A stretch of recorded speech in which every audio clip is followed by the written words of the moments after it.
You weren't mine, but you mattered. You were never mine to lose. You were never mine to hold. But still, some part of me tugs at your memory, like a loose thread I forgot to tie. It's strange, loving someone without a place to put that love, carrying it around like a secret that edges quietly against my ribs. You weren't mine, but you mattered. Eric.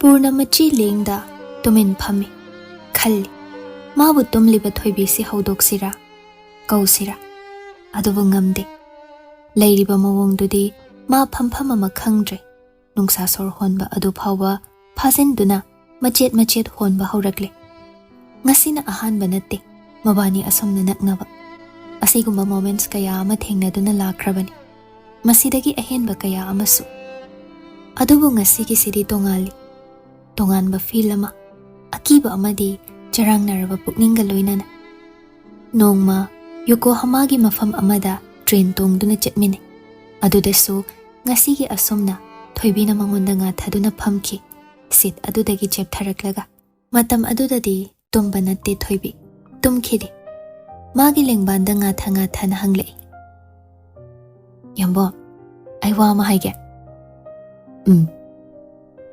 kaigumba ne dum haibado world sida laglaba loina mangkraba kaikhraba ko aduga nupi amaga nanga khaking horaba nupi do nang lawgadra kanam leitraba even animals phawba plants phawba as khara hingalase natradi kai jarga leidoiba aina haidine miyoiba ikhoise kanam leitraba haiba kaigino nangna do hangidubo nangna future gi wa khaning de plan tawning de haiba du da hangbane ai khangde human race extinct oikrasu nang kem khalaroi matter tawdre animals khara hing horiduna world se mukpal hausan miyoiba ikhoina pande ya de haiba leitena amaromda miyoiba se thajaba thamlaroi dabani because human nature is evil destruction me amdugi maramsu miyoiba ikhoina soidana oiramgani oidro oide oiramgani you always think negatively always the haigano aibodu mind sum tawbrane tawde adoisu relationship matang family magi matang la adi aphaba mata haide thoibi nga tharambadagi haugatlaga purna da yeng yamna nakna changsenduna yenglamlaga haifet handokhiduna makhutna mana purna gi mamai maya da thangatuna khudombina round koiduna haire your character arc is certainly unconventional. Like what? Like a twisted antagonist, a twisted protagonist. I don't know. Purna noklai. Aduga thoibi gi makhutto paisaladuna makhada thami. Thoibi nokladuna yamna playful oina makhut adu purna dagi muktuna satoklaga amuk thangalai. Khudombi aduna purna gi mamai maya da naksilakpada he gave a small kiss on her fingertip. Thoibi maya karaduna makhut adu pocket ta hapchili. Purna na hai. Ngasai nupi makaking hubado. Aduna ngoiradi I can consider saving the human race from extinction. Thoibi kanna noi. Nok na sugat laduna. Purna de yeng. Purna so thoibi gi makok adu tap na chingsil laduna magiling banda muknga thahali. Thoibi tumbadu nungai man khiduna yamna comfortable oiselakle maya kaduna tumlibani purna madu uraga nokning laktuna mamit adu kanna ushili manok payade tanja adu nokluba yaba matam natte yoram 10 minutes khara watli kanda thoibi makeup thoklakpagum makok tu khara lengai madu ubada purna prap sit adu da nga thaduna mamit ushili tumba saraduna thoibi mamit panglakpada nga tharibadu gyan laktuna fat haugatli aduga purna de yeng tumin mamit uishinduna leirambaduda tumliboiningduna nena tabagi nungsa sor ama hontoi khudang ghari adude yengbada landing tawdoba minutes kun muktang ngairamli anakpada leiramba flight attendant ama kauduna warm water lawi mabu maya kaduna tumlurabra khanau adu yamna nungai tabagum phauri purna di mamit uishinkibadagi panglaktre. Nagyeta tawriba langliba loina tai, adubu haujiki oina, adumna tumin leibaduna phare khalladuna leikrabani. Minutes kharagi matung landing tawi. Mayam phone hangba hongnarai, tumin phamlambadagi, lengnarakbagi, seatbelt hangbagi makhol na ninba haurakle. Thoibi Purnabu masala tapna thengduna haudoi. Yambung haina kauge tawi, adubu pakna ngamde. Tapna kawi. Purna mamit panglai. Yorba. Hoi, yam phasana tumlamal. Landing tawba phawma ji lengdeba. Thoibigi wahaiduda Purna makhut namana mamit anidu nanthokpa saraga mamaidu paishinduna tuminle. Nokninglakpagini. Mi yamna chillikanduda haugatte. Khara thokpa haurakpa komlakpada haugatlaga bag lauthai. Thoibigi so Purna na lauthabirai. Anidu flight tagi kumlaaga baggage ngaibada amuk lepna wari tawi. Tumin leinabadu nungaitraduna. Kana loba lakdoino? Mamo lakani. Yauri haikrabo. Aina phone on tawbada ngasai text oin lerme mapanda ngairena. Phare ngairaga leiradi. Ado kai yum thoklei se imagi usokki natra. Hoi adugini. Aise aigida dum panghaida hai. Nangidi amta hangdri. Kaideda aina su phasana haidri adugini. Ado Thoibi wa amadi hainingi Purnada. Hainingi karigomba nangna yumda leibada nungaitrabadi hainadrabadi aingonda pau phaurau. Call tawrau. Yumda nangna mipum khudinga unaningba poklaktrabadi. Thamoi sokpa tanja yauraklabadi ai lei. Aisu yumda leibanina aibu kaurau. Adubu masi mayamsi kamaina hekta haigani. Thoibi khangi. Manipurda Purnagi khangna chanaba amata leite, mamanaba leite, imong manunga kaya loinade. Mana pau phawba yaba thibada amata thorakloi. Masi mayamsi khangbanasu hainingba wa mayam ama thoraklibani. Purna Thoibina kai hairakpa khanna ngaiduna le. Thoibi wa mayamdo hairuraga mabu kari oina ukhini khantharakladuna tokle. Kashunate haina noklaga loishili. Begesu mathang thoklakle. Thoibigi hana thogle. Adugi matung Purnagi amu. Purnana Thoibibo hana chatlamo haina thadokrabani. Mabu ngaiduna leibadu nungaitraduna. Mapan thoklakpada manaw nupa udoi leirami. Yambong! Somda! Lagdrasu yarasida. Ish! Nathan lakpa ngamgadro. Manipurda leitaba kyam kuiragi yambong. Nang lambibu khangibo. Aibo angang machasi mangai. Angang natrasu lambi thong khangdradi angang ga chap manare. Asi haiduna machin manaw kone. Purakliba luggage adu paikhatlaga udoi gari romda chatkre. Purna sunakiyata haifet yengladuna tung inare. Nungshit yamna sitli. Aying asa onarakpa matang oibagisu weather nungaibadi oi. Yamna ingdaba yamna sadaba matang. Nungsha shor honbadi onthokna nungaikre. Prithibigi khwaidagi senglaba mafam amada lepagum phawhalli ngaihak aduda. Atiyada Purna ongkhattuna yengi. Napu machuna pak sanna ngamkhai leitraba ipak aduda angawba leichilna chaithoktuna pairi. Masigumba atiyasi ukhidaba kuirabani. Gari hek kabaga maning sittagi angang amana chongsilei. Pabungan! Purna angang aduda yengi maru ikokokladuna maya higatlibado. Yamang adusu tinna chakhibagi machet tamak ngaiduna leiri. Nakongda yaliba chawraba sanabol aduga. Purna nokladuna. Hey lukokpi! Nang boy khangbro?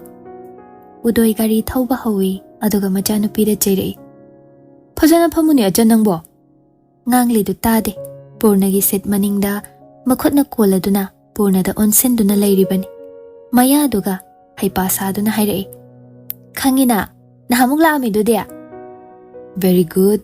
Ichadi kok yam leikhrazani dana. Chahi kya surage masibo? Udoi nokladuna hairei. Ahum haireni yambo. Chahi sakta siga hayaribi. Kaino? Nang aigi kay leiri. Leirakte. Aidi nang masak sukhangdana. Yaroi. Nang lakni nang buksi na haraga. Asi haiduna kapke tawrei. Purna laknaba henjiladuna amuk suhai. Nang di aingonda leira usukyam hairak tana. Hairau yadro. Adu ai khongbro.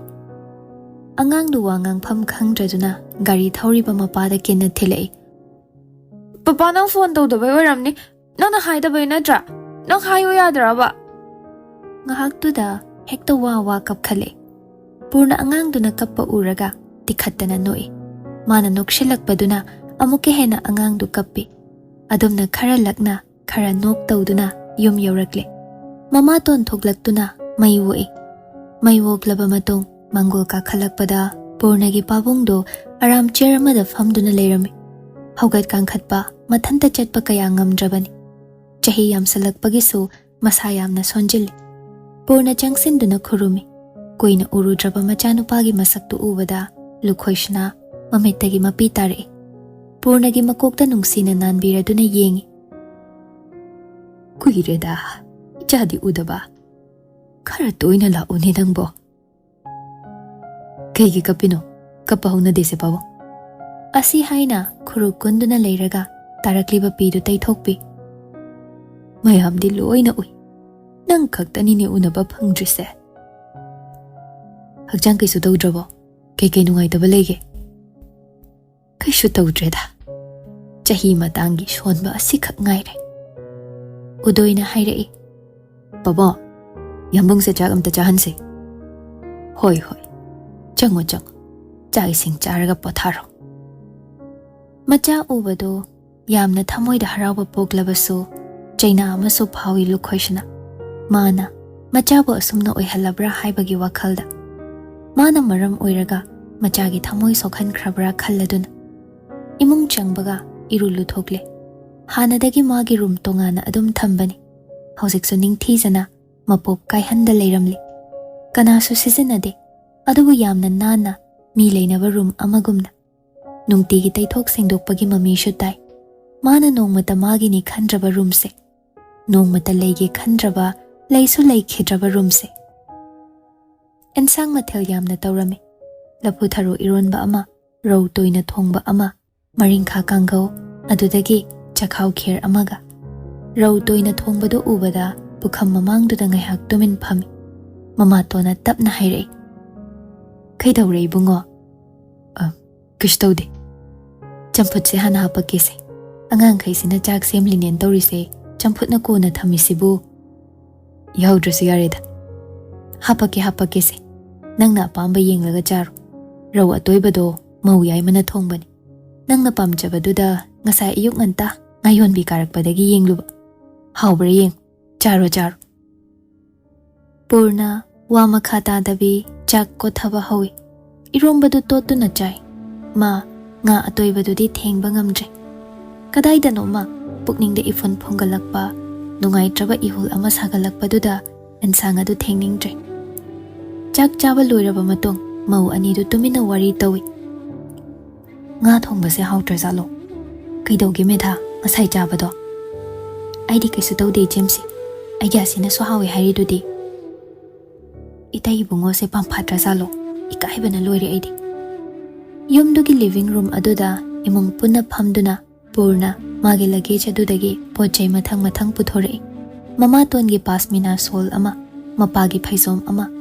Manau nupa anigi kurta phurit khudang kakpi amama. Adudagi amu mau anigi pasmina sol ani. Angang singi phurit phirol mathang. Mayam ya lang. Angang singdu so harau na koi jenduna lerakliba phirol du litsili. Chabra chadabra yengne.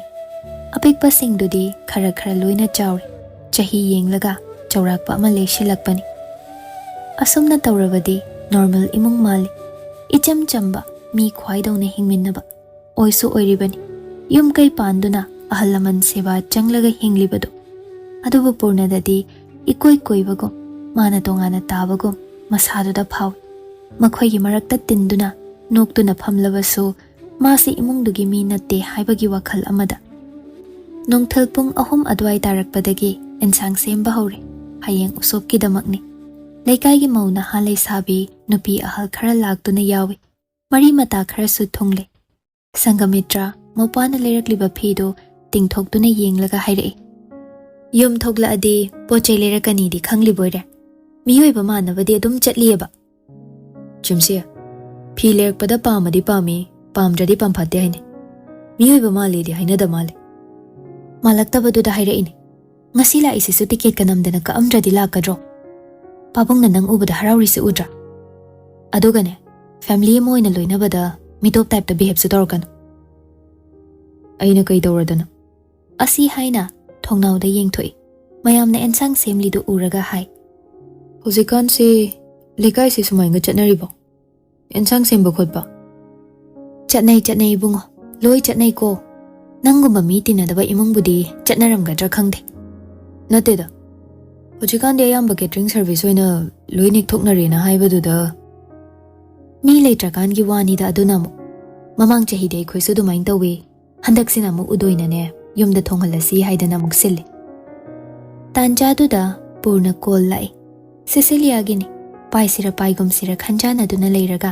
ꯇꯞꯅ ꯄꯥꯏꯈꯠꯂꯤ hello ꯌꯧꯔꯕꯣ ꯌꯥꯝꯕꯣ ꯌꯧꯔꯦ ꯀꯩꯝꯇꯁꯨ ꯍꯥꯏꯔꯛꯇꯦ ꯑꯩꯅ ꯁꯣꯝꯗ ꯉꯥꯏꯔꯤ journey ꯋꯤꯁ ꯇꯧꯈꯤꯕꯒꯤ text message ꯑꯗꯨꯐꯥꯎ ꯌꯦꯡꯗꯦ ꯅꯪ ꯊꯕꯛ ꯆꯤꯜꯂꯝꯒꯗ꯭ꯔꯅ ꯇꯧꯕꯅꯤ ꯗ꯭ꯌꯨꯇꯤ ꯂꯣꯏꯔꯕꯣ ꯂꯣꯏꯔꯦ ꯍꯜꯂꯛꯑꯦ ꯐꯖꯅ ꯌꯧꯅꯕ ꯆꯠꯂꯨ ꯑꯗꯨꯅ ꯂꯣꯏꯁꯜꯂꯗ꯭ꯔꯣ ꯍꯥꯏꯁꯦ ꯋꯥꯔꯤꯗꯨꯗ ꯁꯪꯒꯃꯤꯇ꯭ꯔ ꯁꯤꯁꯤꯂꯤꯌꯥꯅꯤ ꯈꯪꯉꯗꯨꯅ ꯆꯪꯁꯤꯜꯂꯛꯂꯒ ꯄꯨꯔꯅꯗꯒꯤ ꯐꯣꯟ ꯂꯧꯏ ꯍꯥꯏ ꯀꯤꯝꯁꯤ ꯌꯨꯝꯗ ꯂꯥꯛꯏꯔꯣ ꯂꯥꯛꯏꯅꯦ ꯍꯌꯦꯡꯅꯤꯗꯅ ꯀꯔꯃꯁꯦ ꯑꯗꯨꯒꯤ ꯅꯣꯏꯕꯨ ꯀꯃꯥꯏ ꯇꯧꯅꯔꯤꯒꯦ ꯈꯪꯗꯦ ꯌꯥꯝꯕꯨꯡꯁꯦ ꯋꯥ ꯉꯥꯡꯅꯕ ꯈꯔ ꯋꯥꯏ ꯃꯁꯥꯒꯤꯅꯦ ꯀꯩꯝ ꯈꯜꯂꯨꯅꯨ ꯃꯥꯗꯤꯅꯦ ꯋꯥꯁꯦ 10 ꯍꯥꯏꯗ꯭ꯔꯤꯈꯩ ꯇꯥꯗꯕꯅꯤ ꯑꯗꯣ ꯇꯧꯒꯦ ꯈꯟꯈ꯭ꯔꯗꯤ ꯑꯗꯨꯝ ꯇꯧꯕꯅꯤꯗ ꯉꯥꯡꯅꯕ ꯈꯔ ꯋꯥꯔꯁꯨ ꯑꯗꯨꯕꯨꯗꯤ ꯌꯥꯏꯗ ꯄꯨꯔꯅ ꯐꯝꯂꯝꯕꯗꯒꯤ ꯍꯧꯒꯠꯂꯒ ꯃꯊꯛꯇ ꯀꯥꯔꯛꯂꯦ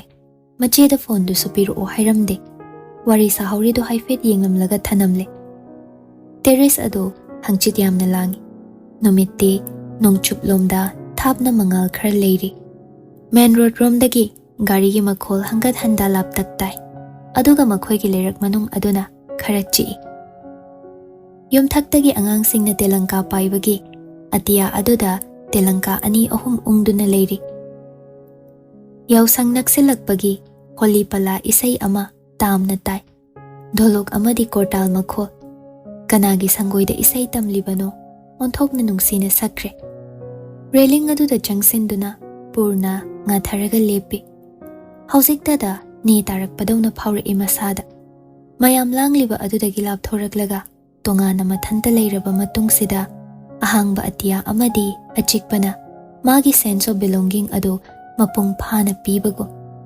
ꯃꯥꯒꯤ ꯃꯐꯝꯗꯤ ꯑꯁꯤꯒꯨꯝꯕꯅꯤ ꯇꯥꯛꯂꯛꯂꯕꯒꯨꯝ ꯄꯨꯟꯁꯤ ꯃꯈꯜ ꯌꯥꯝꯃꯤ ꯈꯦꯠꯅꯔꯤꯕ ꯄꯨꯟꯁꯤ ꯄꯨꯝꯕ ꯑꯆꯨꯝꯕꯅꯤ ꯑꯔꯥꯟꯕꯅꯤ ꯍꯥꯏꯅ ꯈꯥꯏꯗꯣꯛꯇꯨꯅ ꯃꯤꯠꯌꯦꯡ ꯊꯝꯕꯗꯤ ꯂꯥꯟꯒꯅꯤ ꯄꯨꯔꯅ ꯅꯣꯡꯃꯇ ꯃꯤ ꯑꯃꯒꯤ ꯄꯨꯟꯁꯤꯗ ꯂꯥꯜꯂꯤ ꯆꯨꯝꯃꯤ ꯈꯟꯈꯤꯕ ꯇꯣꯉꯥꯟ ꯈꯥꯏꯗꯣꯛꯈꯤꯕꯗꯤ ꯂꯩꯇꯦ ꯑꯆꯨꯝ ꯑꯔꯥꯟ ꯊꯤꯈꯤꯗꯦ ꯊꯤꯁꯨ ꯊꯤꯗꯦ ꯉꯁꯤ ꯐꯥꯎꯕ ꯃꯥꯒꯤ ꯂꯩꯈꯤꯗ꯭ꯔꯕ ꯑꯄꯣꯛꯄꯤ ꯑꯗꯨꯒꯤꯁꯨ ꯄꯨꯟꯁꯤ ꯑꯃ ꯃꯥꯒꯤ ꯍꯛꯆꯥꯡ ꯁꯣꯜꯂꯕ ꯄꯥꯕꯨꯡꯒꯤꯁꯨ ꯄꯨꯟꯁꯤ ꯑꯃ ꯃꯃꯥꯇꯣꯟꯒꯤꯅ ꯃꯈꯜ ꯑꯃ ꯃꯆꯤꯜ ꯃꯅꯥꯎ ꯏꯃꯨꯡ ꯄꯨꯝꯕ ꯄꯨꯟꯁꯤ ꯑꯃ ꯂꯣꯏꯅ ꯃꯥꯅ ꯀꯅꯥꯗꯁꯨ ꯋꯥꯔꯧꯔꯨꯕ ꯂꯩꯇꯦ ꯄꯨꯝꯅꯃꯛ ꯅꯨꯡꯁꯤ ꯄꯨꯝꯅꯃꯛ ꯑꯁꯤ ꯀꯅꯥꯁꯨ ꯑꯔꯥꯟꯕ ꯌꯥꯎꯈꯤꯗꯦ ꯑꯗꯨꯕꯨ ꯃꯥꯒꯤ ꯊꯃꯣꯏ ꯁꯣꯛꯍꯟꯈ꯭ꯔꯤꯕꯗꯤ ꯄꯨꯟꯁꯤ ꯃꯈꯜꯁꯤꯡ ꯑꯗꯨꯅꯅꯤ ꯑꯔꯥꯟꯕꯅꯤ ꯑꯆꯨꯝꯕꯅꯤ ꯈꯟꯈꯤꯗ꯭ꯔꯤꯕ ꯈꯟꯗꯕ ꯄꯨꯟꯁꯤ ꯃꯈꯜ ꯈꯔꯗꯨꯅ ꯃꯥꯒꯤ ꯃꯃꯥꯒꯤ ꯄꯨꯟꯁꯤꯗꯣ ꯃꯥꯒꯤ ꯃꯄꯥꯒꯤ ꯄꯨꯟꯁꯤꯗꯣ ꯃꯆꯦ ꯀꯥꯔꯛꯇꯨꯅ ꯐꯣꯟ ꯄꯤꯔꯦ ꯑꯗꯨꯒ ꯊꯣꯛꯃꯣꯛ ꯇꯧꯒꯅꯨ ꯑꯉꯥꯡ ꯅꯠꯇ꯭ꯔꯕꯅꯤ ꯍꯥꯏꯗꯅ ꯉꯥꯡꯂꯝꯃꯤ ꯃꯆꯦꯅ ꯉꯥꯡꯂꯤꯕ ꯃꯌꯥꯝꯗꯨ ꯇꯥꯅ ꯔꯤꯇꯔꯟ ꯇꯤꯀꯦꯠ ꯀꯔꯝ ꯀꯥꯟꯗ ꯀꯛꯄ ꯍꯥꯏꯕꯒꯤ ꯋꯥꯈꯜ ꯈꯟꯕ ꯍꯧꯏ ꯍꯌꯦꯡ ꯎꯁꯣꯞ ꯑꯁꯤ ꯌꯥꯎꯔꯒ ꯍꯪꯆꯤꯠꯀꯤ ꯀꯛꯄꯅ ꯐꯔꯤꯕ꯭ꯔꯥ ꯍꯌꯦꯡꯒꯤ ꯎꯁꯣꯞ ꯍꯦꯛ ꯂꯣꯏꯕꯒ ꯆꯠꯅꯕ ꯑꯊꯦꯡꯕꯒꯤ ꯐ꯭ꯂꯥꯏꯠ ꯂꯩꯒꯗ꯭ꯔꯥ ꯑꯁꯤꯅꯆꯤꯡꯕ ꯃꯅꯤꯄꯨꯔ ꯑꯁꯤꯗ ꯃꯥꯒꯤꯅꯤ ꯍꯥꯏꯕ ꯃꯐꯝ ꯑꯃꯠꯇ ꯌꯦꯡꯂꯨꯕꯗ ꯐꯪꯗ꯭ꯔꯕ ꯃꯤ ꯑꯃꯒꯤ ꯋꯥꯈꯜꯅꯤ ꯄꯨꯔꯅꯅ ꯈꯜꯂꯤꯕꯗꯣ